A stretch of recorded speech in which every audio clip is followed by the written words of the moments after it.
Kita mendengar rencana Pak Erick sudah sempat saya singgung tadi di awal atau di segmen sebelumnya, mendatangkan ataupun juga menaturalisasi total 150 pemain untuk di timnas berbagai level, berbagai jenjang usia.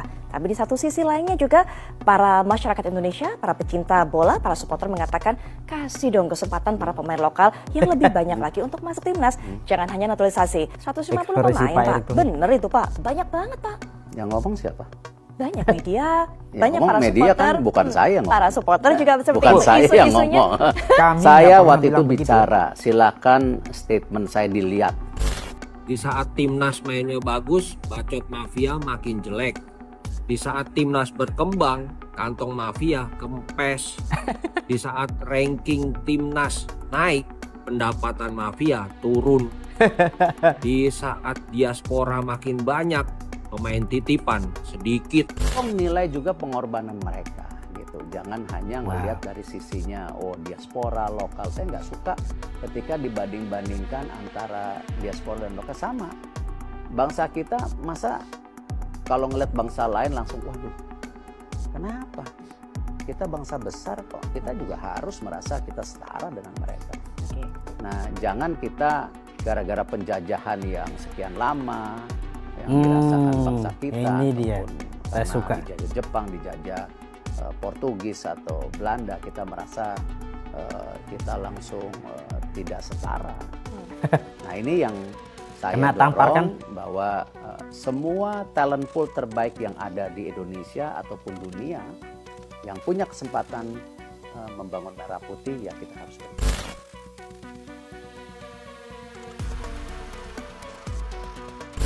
Bukannya minta maaf, tapi TV One malah membuat blunder lagi. Kali ini membuat marah Pak Erick Thohir.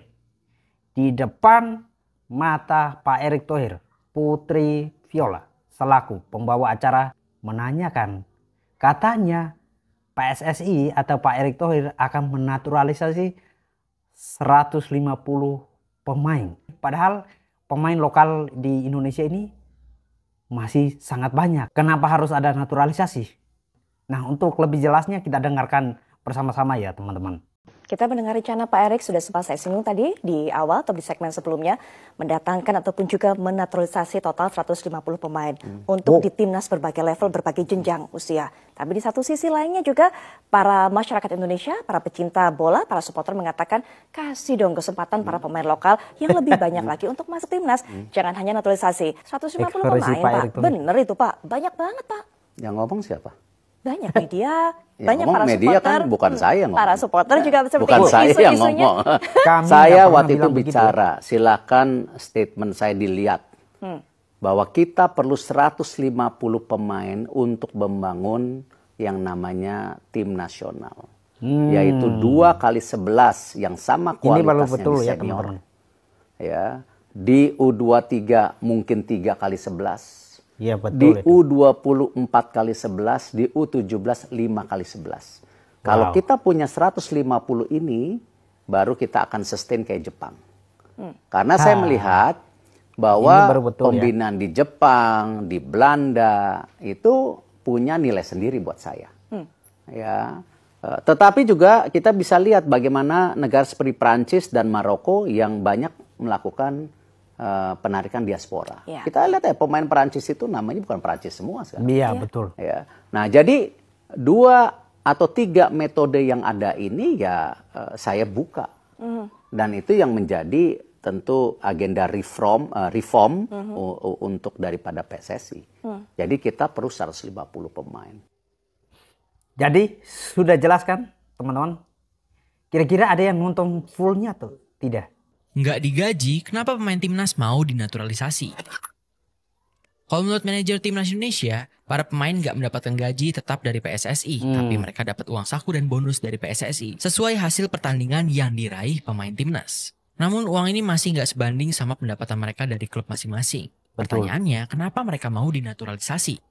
Alasannya karena Indonesia punya basis supporter yang besar. Banyak fans berat yang rutin minta foto, kasih hadiah, rela datang ke bandara dan hotel sampai diteriaki di dalam dan di luar stadion. Hal ini membuat followers mereka melonjak drastis disertai banyaknya endorsement yang datang, yang mana sebagai atlet yang punya umur keemasan pendek ini sangat penting. Di luar negeri kegilaan ini mungkin bisa dilihat ke pemain sekelas Ronaldo, Messi, Beckham, Haaland, Mbappe, Bellingham. Hal ini Betul. bisa dirasakan di Indonesia. Kita bisa lihat dari kenaikan followers dari para pemain bintang Indonesia ini seperti Martin Pas yang sebelum join timnas hanya memiliki 23.000 followers Instagram, kini memiliki 2,2 juta followers. Lalu masif Rafael sekali Strike yang sebelum pertumbuhannya. debut hanya memiliki 38.000 38. followers, kini sudah 4,5 juta. Di saat yang sama semakin tenar, endorse juga semakin banyak seperti Rafael Strike yang bekerja sama dengan beberapa brand besar seperti Wow. lalu Sandy Walsh yang bekerja sama dengan pada akhirnya hubungan ini menjadi simbiosis mutualisme. Kita punya Ya, pemain betul. berkualitas supaya sepak bola semakin maju dan para pemain mendapat ketenaran di Indonesia. Semoga kedepannya bisa konsisten dan lolos ke Piala Dunia. Saya pikir para pemain timnas Indonesia mau yang produksi lokal atau para pemain diaspora kita, mereka layak mendapatkan itu. Apalagi membawa nama Indonesia, mengharumkan nama Indonesia, saya pikir mereka layak. Ibaratlah, samalah perlakuannya seperti atlet-atlet lainnya. Ketika mereka membawa nama Indonesia, otomatis mereka akan dihargai jasa mereka. Negara akan menghargai jasa mereka. Jadi itu sesuatu yang wajar lah. Ibarat seorang papa menghargai anaknya yang sudah membawa harum nama bapaknya ke berbagai penjuru dunia. Martin, the comment. Finally, 3 points. We write history. Very good feeling. Happy to get the 3 points here. Like I said before, now we have to keep on pushing to get more points. Yeah. It's very challenging, and we know we compete now with the best of Asia. So it's normal that it's hard for us, but now just focus and keep continuing this way we go. He's such a good guy, such big player, a lot of qualities, a lot of talent. So I'm very happy for him. Yeah, it felt good to end the year with a win. Yeah, and next year we need to be ready. And play the same as today. I think today we played very well. Everyone was aggressive, good in the duels, and very very hungry. Everyone. The grass, that's not so bad. I think sometimes it's bad. It's more bad than today, but it was okay. Tidak boleh ya? Dia marah kalau disebut bule. Tidak boleh, saya Indonesia. Itu dia. Saking ini ya, dia tidak boleh tapi dia Indonesia. Jangankan 60%, 100% pemain lokal di timnas pun gue dukung. Betul. Asal pemain lokal harus lebih bagus daripada yang diaspora. Selama itu tidak terjadi, ya kita tetap ngandelin pemain Betul diaspora. sekali, Pak. Dan sampai kapan nggak tahu, yang tahu ya pelatih. Tolong nilai juga pengorbanan mereka gitu. Jangan hanya ngelihat dari sisinya diaspora lokal. Saya nggak suka ketika dibanding-bandingkan antara diaspora dan lokal. Sama. Bangsa kita masa kalau ngelihat bangsa lain langsung waduh. Kenapa? Kita bangsa besar kok. Kita juga harus merasa kita setara dengan mereka. Oke. Nah, jangan kita gara-gara penjajahan yang sekian lama yang dirasakan bangsa kita ini dia. ataupun Saya karena suka. dijajah Jepang, dijajah Portugis atau Belanda, kita merasa kita langsung tidak setara. Nah, ini yang saya Kena tampar kan? dorong bahwa semua talent pool terbaik yang ada di Indonesia ataupun dunia yang punya kesempatan membangun merah putih, ya kita harus beri kesempatan. Salut saya dengan pemimpin seperti ini. Wawasannya luas sekali. Proyek panjang Timnas Indonesia menuju Piala Dunia, Prabowo anggarkan dana 200 miliar untuk Timnas. Ya, hal tersebut sudah dikonfirmasi oleh Erick Thohir. Dia mengatakan bahwa anggaran dana 200 miliar rupiah sudah disiapkan untuk Timnas Indonesia oleh Presiden Prabowo. Tentu ini adalah berita yang mengembirakan. Menurut Erick Thohir, kucuran dana tersebut dibuat untuk proyek panjang Timnas Indonesia di 2025, baik itu di Piala Asia dan menuju Piala Dunia. Pada awalnya dananya akan diberikan 120 miliar rupiah, namun itu meningkat jadi 200 miliar rupiah. Ini adalah bentuk dukungan nyata dari Prabowo yang memang ingin Timnas Indonesia tampil di Piala Dunia. Wow, 200 miliar rupiah untuk dialokasikan ke PSSI. Dengan langkah Presiden Prabowo Subianto, sabar. Dengan langkah Presiden Prabowo Subianto mendukung sepak bola Indonesia. Sama halnya seperti Pak Jokowi, saya yakin banyak pemain-pemain berkualitas akan lebih bersemangat lagi. Karena kalau mereka didukung oleh pemerintah, saya yakin mereka akan habis-habisan untuk membela. Apalagi dana yang begitu besar dihibahkan ke PSSI untuk keperluan PSSI selama Piala Dunia sampai 2025 itu sangat luar biasa sekali. Mau mainnya defend and counter, mau mainnya parkir bus, mau mainnya parkir pesawat, yang memahami itu adalah hanya Sintayong. Saya tidak pernah mengatakan bahwa Indonesia harus all out lawan Arab Saudi. Kenapa? Bahaya kalau kena counter, bos. Dalam 3 pertandingan sebelumnya, timnas kita kemasukan banyak gol. 2 gol lawan Bahrain, 2 gol lawan China, dan 4 gol lawan Jepang. Kenapa? Karena seperti yang saya katakan, koordinasi di lini pertahanan kita itu belum bagus. Mau main menyerang, bunuh diri itu artinya. Iya dong, menyerang di belakang belum rapi, kebobolan bisa kita. Tapi yang Sintayong menerapkan taktik itu, kita main defensif compact football. Jadi compact football itu bukan artinya parkir bus, enggak. Kita padatkan lini tengah, kita rapatkan lini pertahanan, kita taruh 2 pemain di depan, Marcelino dan Ragnar, plus Rafael Strike yang sering masuk dari second line untuk mengacak-acak pertahanan dari Arab Saudi melalui proses transisi. That's why Marcelino mendapatkan peluang di menit-menit awal, hampir dia cetak gol. Kemudian Rafael Strike mendapatkan peluang dari counter itu. Di saat timnas mainnya bagus, bacot mafia makin jelek. Di saat timnas berkembang, kantong mafia kempes. Di saat ranking timnas naik, pendapatan mafia turun. Di saat diaspora makin banyak, pemain titipan sedikit, bahkan hilang. Jadi semua berbanding terbalik, makanya jangan heran kalau pada berisik. Gula ada di kotak, fans Persib namanya bobotoh. Ada yang botak tapi bukan karena pulang umroh. Sok-sokan ngeritik Sintayong tapi momennya nggak tepat. Bukannya nggak boleh dikritik, boleh. Tapi itu adalah momen awarding.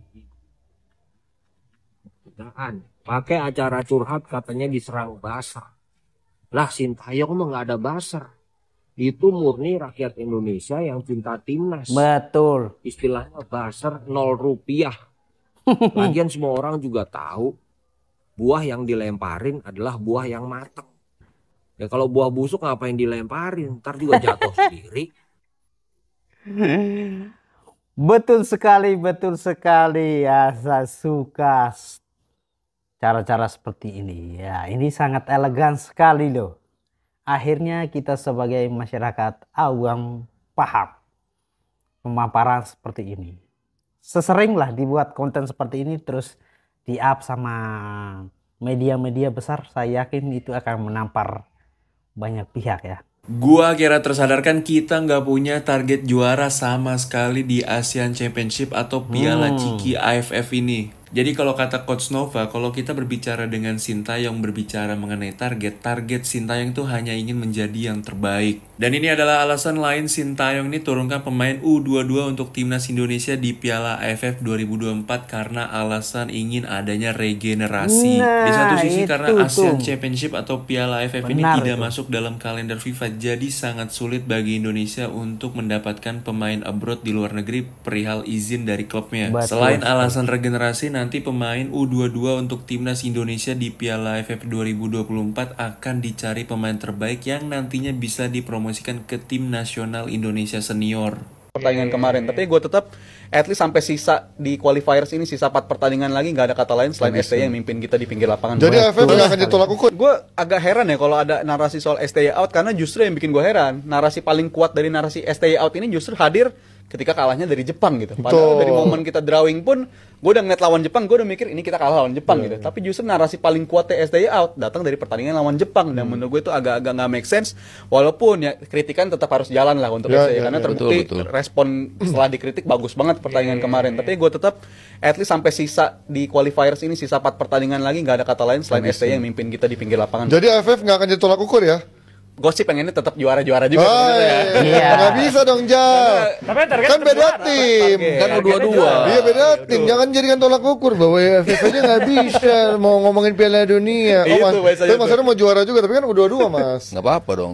Justru. Ya, tapi kan nggak bisa ditolak ukur SC dong. Tapi ada beberapa senior juga kan, Asnawi juga dipanggil. Bisa. Iya kalau yang jarang main ya. Kalau full U22 ya mungkin nggak sebesar itu peluang kita gitu. Tapi ya tetap aja gue pengen kan gap antara pemain-pemain yang bagus dengan yang di bawahnya itu kan gimana caranya mendekat. Nah, ini kan menjadi event yang bisa membuktikan itu. Oh, lo bisa loh tampil di level yang lebih tinggi. Gap itu kan lama-lama kan akhirnya sama nih pemain-pemain yang kita produksi di sini kebukti dengan Rido, Marcelino kan produk lokal. Tapi bisa kok mereka perform di level tertinggi gitu kan. Artinya ya ini kesempatan buat pemain-pemain lain untuk ngebuktiin itu. Ya sekarang ada Sintayong yang membimbing ya. Tapi memang pelatih sampai saat ini yang bagus cuma Sintayong aja. Sintayong. Banyak yang melulu, buktinya sekarang. Yang penting kebutuhan dia pemain apa nih, pengen yang ini dipenuhi. Erick Thohir duitnya banyak.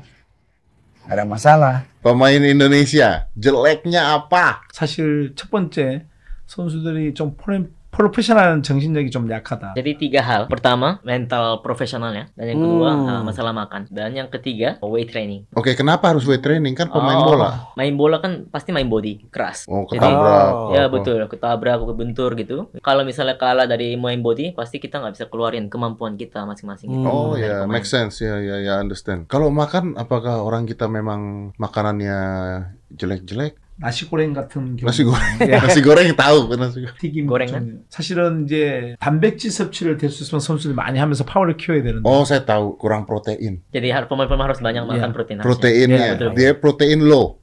Karbo. Iya. Karbo, gula, makanan. Betul sih. Tuh, teh botol aja gua tawar, ya kan. Jadi karbo. Anda jadi lemes. Betul sih apa yang dibilang Coach ST ya. Oke, teman-teman semua, di sini kita sudah jelas ya bahwa yang pertama dari kita rangkum semua, kita lihat bahwa memang TV One ini sampai saat ini tidak ada kata klarifikasi atau minta maaf atau yang lain sebagainya, tapi malah membuat blunder kembali dengan pertanyaan Putri Viola yang menjadi salah satu pembawa acara di TV One ya. Itu langsung kayak kita lihat dari ekspresi Pak Erick Thohir itu sangat jelas sekali.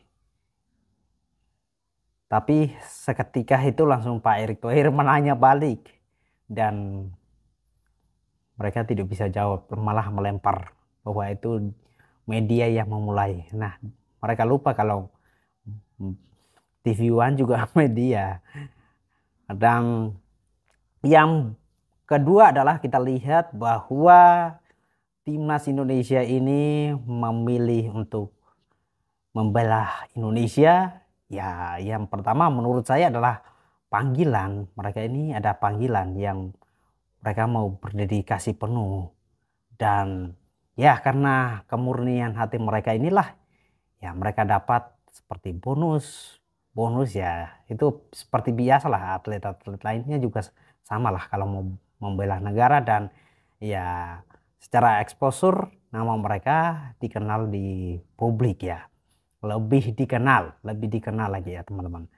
Dan yang berikutnya itu dari pemerintah pusat saja memberikan dukungan untuk perkembangan sepak bola Indonesia, apalagi kita masyarakat kecil pecinta sepak bola Indonesia pasti akan lebih lah.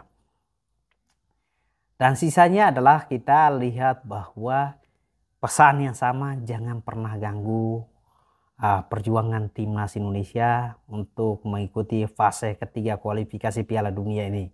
Jangan sampai kita sendirilah yang akan mematahkan semangat mereka, jangan sampai kita sendirilah yang akan jadi batu sandungan buat mereka sehingga mereka terpatah di tengah jalan. Itu akan sangat berbahaya sekali. Oke, terlepas dari kamu suka dan tidaknya, alangkah baiknya kita tutup mulut rapat-rapat dan nikmati permainan mereka. Peace.